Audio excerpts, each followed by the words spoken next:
c'est pour le principe, pour ne pas laisser les traditions, parce que ici, bien sûr, on est sans public.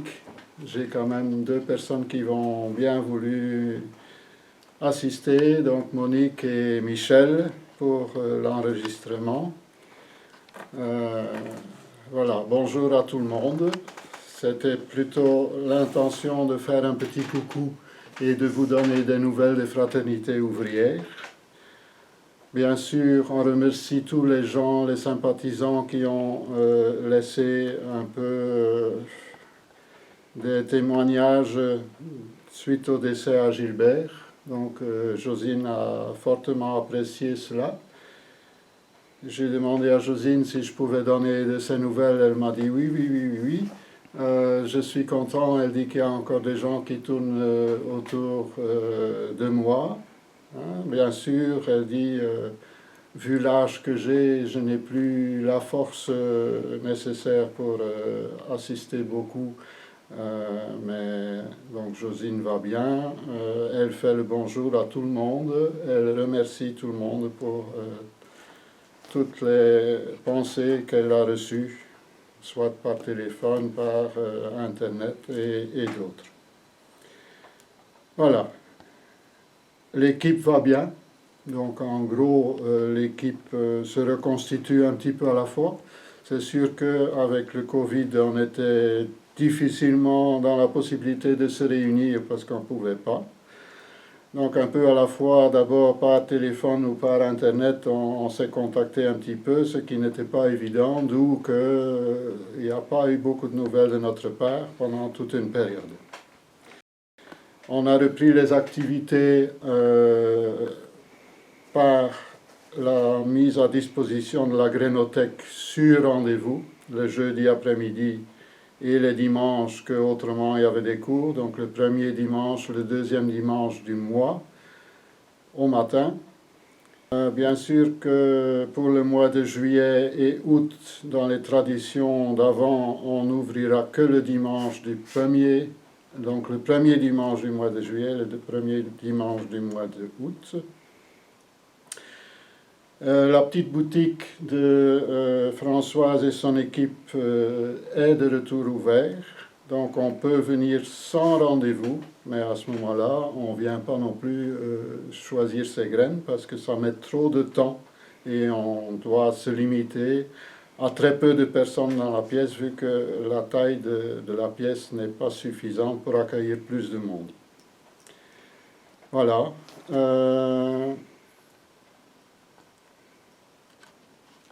On a aussi débuté un peu les soins du jardin. C'est vrai que le jardin a été délaissé un peu vu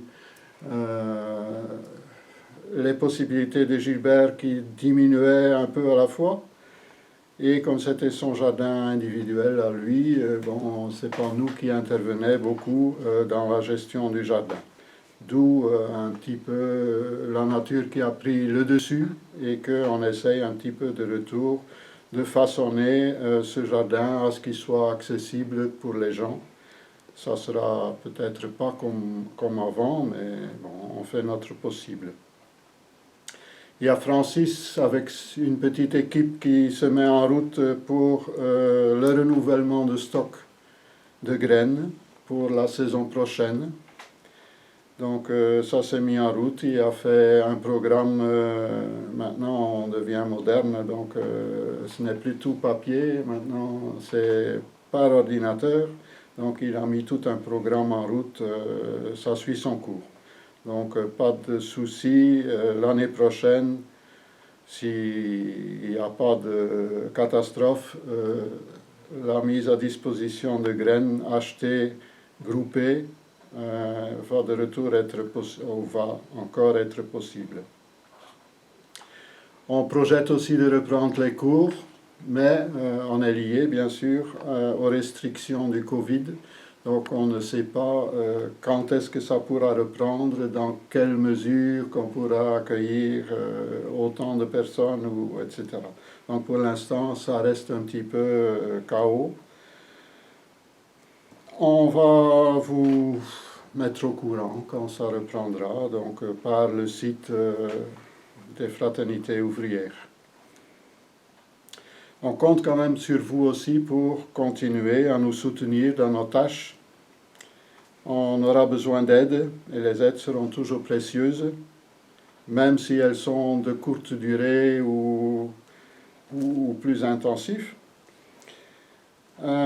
Pour continuer et savoir continuer l'action qu'on menait auparavant, surtout pour les graines. Là, il y a quand même toujours beaucoup de travail à faire bon, ça sera toujours bienvenu quand même de donner un coup de main. Pour l'instant, il n'y a pas de travail à ce niveau-là, sauf celui qui veut, chez lui, et il peut fabriquer des petites pochettes pour mettre des graines. Ça, il en faut des milliers chaque année. Donc, voilà, on demande quand même un petit effort, éventuellement des enveloppes qu'on reçoit, qu'on peut transformer un petit peu en sachets, etc., ou avec des papiers recyclés.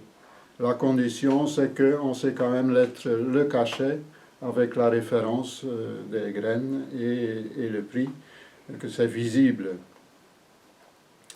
Quelques coups de main au jardin seraient le bienvenu aussi, les jeudis après-midi uniquement. Bon, là, c'est bien sûr en référant à Michel, à moi ou à quelqu'un du comité pour voir ce qu'il y a à faire. On a peu d'outils aussi qui sont disponibles, vu que Gilbert avait son jardin et qu'il le faisait à deux mains, c'est-à-dire que c'est deux mains à lui. Donc il n'y avait qu'un outil à la fois dans la main. Maintenant, si on est plusieurs à travailler dans le jardin, ce serait possible, difficile de se partager les outils. Donc si jamais il y a des gens qui auraient des outils qui sont encore en état de travailler, que ce soit n'importe quoi, mais qui a rapport avec le jardin bien sûr, il serait bienvenu de faire un don, ou éventuellement celui qui veut venir donner un coup de main, qui ramène ses propres outils et qui travaille avec ses propres outils à lui. Ici on a très peu à disposition et l'État n'est plus très, très fonctionnel. Ils ont un peu fait leur temps. Voilà, donc le groupe Fleurs, voilà Annie, qui est aussi une des forces actives pour le groupe Fleurs, vient d'arriver. Donc le groupe Fleurs, pour l'instant, est aussi à l'arrêt. On reprendra certainement plus cette année-ci, ça m'étonnerait, quoique là, le groupe est souvent plus restreint, donc le nombre est plus restreint, donc peut-être, si on a la possibilité de se réunir à 20 ou un truc comme ça, qu'on peut retenter cela, mais pour l'instant c'est à l'arrêt et on vous mettra au courant aussi par après si jamais ça reprend. Donc il y aura surtout beaucoup de petits mains d'œuvre à donner pour mettre les graines en sachet comme chaque année. Donc ça se fait en principe fin de l'année, même plutôt début de l'année prochaine. Et là aussi, il faudra attendre un petit peu les renseignements qu'on va mettre sur le site pour savoir comment on peut organiser ça avec les restrictions éventuelles qu'on aurait encore. Voilà. Donc ça c'est un petit peu l'évolution du groupe. Donc on n'est pas du tout sur l'arrêt, mais on est un peu sur place, vu les circonstances. Alors, quelques petits rappels quand même de jardinage, vu qu'on est un groupe de jardinage.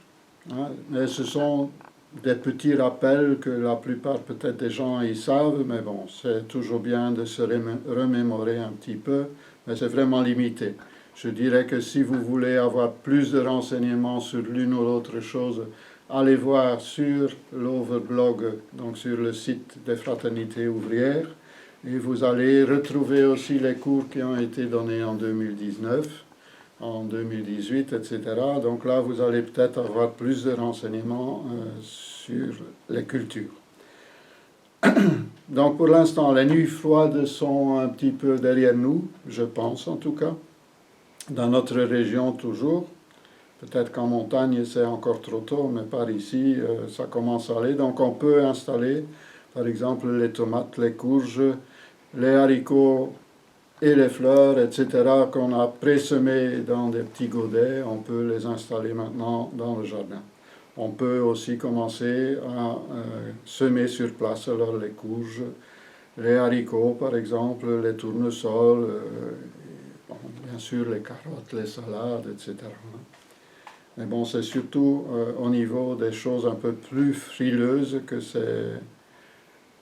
que maintenant que ça débute, quoi. Le mois prochain, ça sera par exemple les chicorées, ce qu'on appelle nous les chicons, le wittlof, etc. Ça demande une terre plus réchauffée. Hein, pour l'instant, les terres sont peut-être encore un peu trop froides. Attention, les haricots à perche, ce n'est pas la même chose que les haricots à pied. À perche, c'est ceux qui grimpent, ceux à pied, ils viennent 50-60 cm de haut. Ceux à perche doivent absolument être semés assez précocement, donc à partir de maintenant, sauf ceux qu'on a déjà mis en petits pots qu'on peut mettre dehors maintenant, qui ont déjà commencé à pousser, parce que ça met quand même quelques mois avant qu'on peut récolter. Donc ils ont besoin de plus de temps. Tandis que ceux à pied, donc qui ne viennent pas trop haut, vont beaucoup plus vite.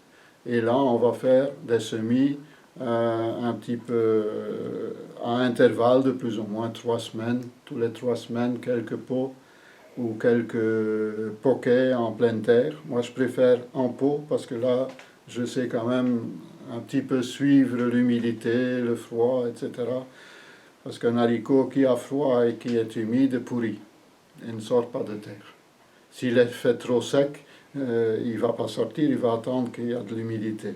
Donc, moi, je préfère faire en godet, mais ça, chacun y fait ce qu'il a envie de faire et essaye peut-être l'une et l'autre pour voir ce qui lui convient le mieux. Voilà, donc on peut continuer jusqu'à peu près le 15 juillet. Donc, tous les 3 semaines, tous les mois, si on n'en mange pas beaucoup, ben, on n'en met qu'une fois ou deux. Voilà. Les pommes de terre de conservation, donc je ne parle pas des primeurs, mais les pommes de terre de conservation se plantent quand le lilas fleurit. Là, pour l'instant, il est en pleine fleur. Donc, ça ne sert à rien de les planter très tôt, 15 mars, 18 mars, parce qu'après, on peut, certaines années, être embêté par les gelées. Et une pomme de terre, quand elle a levé et qui gèle, elle gèle et elle prend du retard, donc on a tout perdu. Donc pour les primeurs, on sait éventuellement les couvrir quand il faut, tandis que quand on fait une plus grande récolte pour conserver, c'est quand même mieux d'être à son aise et ne pas devoir toujours regarder la météo pour voir ce qui va se passer, et s'il faut les couvrir, etc. Les dernières plantations peuvent se faire jusque fin juin. Mais là, je ne mettrai plus les pommes de terre tardives qui ont besoin de beaucoup de temps, mais je mettrai de retour des demi-hâtives, et si c'est vraiment même début juillet, je mettrai alors des hâtives. Et comme ça, ils pourront encore arriver à terme avant que l'hiver s'installe, et qu'on pourra les récolter avant l'hiver. Pour les autres cultures, ben, il faudra peut-être un petit peu regarder, parce qu'aujourd'hui je ne sais pas tout dire, regarder les cours d'avant ou se renseigner à gauche et à droite, voilà. Par après, les années suivantes, on va essayer de remettre ça à l'ordre du jour régulièrement comme auparavant. N'oubliez pas non plus de regarder les vidéos, les petites vidéos sur le jardin d'Albec que Michel et sa petite compagnie, sa petite équipe. Sa petite équipe mettent au point régulièrement. Donc il y a des choses fort intéressantes à revoir éventuellement sur toutes sortes de plantes ou de plantations et des façons de faire, des expérimentations, etc. Donc n'oubliez pas, ça se trouve aussi sur le site des Fraternités ouvrières. Donc il y a une rubrique vidéo, Jardin d'Albec, sur la 2e page, donc il faut un petit peu chercher. Et on tombe là-dessus. On sait voir aussi pour la taille des arbres fruitiers. Hein, il y a des émissions qui ont été faites là-dessus, ici par Gilbert à l'époque et par Michel. Donc là, on sait aussi, cette année-ci, on ne pourra pas non plus faire une activité en expliquant comment on fait la taille des arbres fruitiers. Avec le Covid, ce n'est pas possible. Alors, ce que je donnerais comme petit conseil du moment, c'est attention de ne pas laisser s'évaporer ou s'échapper l'eau qui nous est gracieusement donnée pour l'instant. Par ici, en tout cas, il paraît qu'en Bretagne, c'est la sécheresse, contrairement à ce que c'est d'habitude. Mais ici, pour l'instant, on a un peu d'eau. Donc, c'est bien, mais il faut savoir la conserver. Ça se pourrait très bien qu'on a un été pourri et que ce n'est pas la peine, mais il faut toujours mieux prévoir que guérir, on dit. Donc, moi, j'ai constaté les 2 années précédentes quand même, quand on met un paillage, quand la terre est humide, ben, elle reste humide. Quand on le met sur une terre sèche, l'humidité n'est plus vraiment là et elle est un peu perdue. Alors, les petites pluies qui peuvent tomber entre deux mouillent le paillage qu'on a fait et ne mouille pas nécessairement la terre qui est en dessous.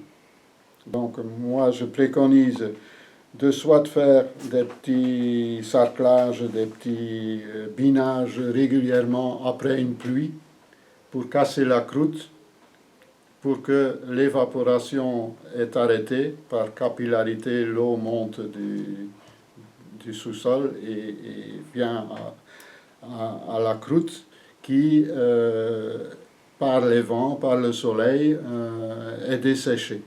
Donc si on a fait un petit binage et on couvre avec une couche de paille, de foin, d'herbe, du moment que ce n'est pas trop épais pour l'herbe, on va éviter de refaire une croûte et cette capillarité ne va pas savoir aussi bien se faire, donc ça va moins bien se dessécher. On a l'intention une fois de faire un sujet là-dessus plus tard pour un petit peu expliquer comment on peut faire pour garder de l'eau, de l'humidité pendant l'été. Bon, c'est sûr que les 2 dernières années, ou peut-être 3, ça a été problématique, ça ne sera pas nécessairement maintenant. Il y a toujours eu beaucoup de gens qui ont dit « Ah oui, mais maintenant, pour l'hiver, il ne gèle plus ou presque plus ». Moi, j'ai toujours dit, attention, ça peut revenir. Et c'est vrai qu'ici, on a eu des coups de gel de -6 quand les végétations avaient déjà repris. Et il y a eu quand même pas mal de dégâts. Donc, restons toujours méfiants et prévoyons quand même un petit peu ce qui pourrait éventuellement se passer. Voilà, je ne sais pas si l'un ou l'autre a quelque chose à rajouter ou à poser comme question, ou si ça va comme ça. Voilà, donc je vous remercie pour votre attention et on ne vous oublie pas, ne nous oubliez pas non plus.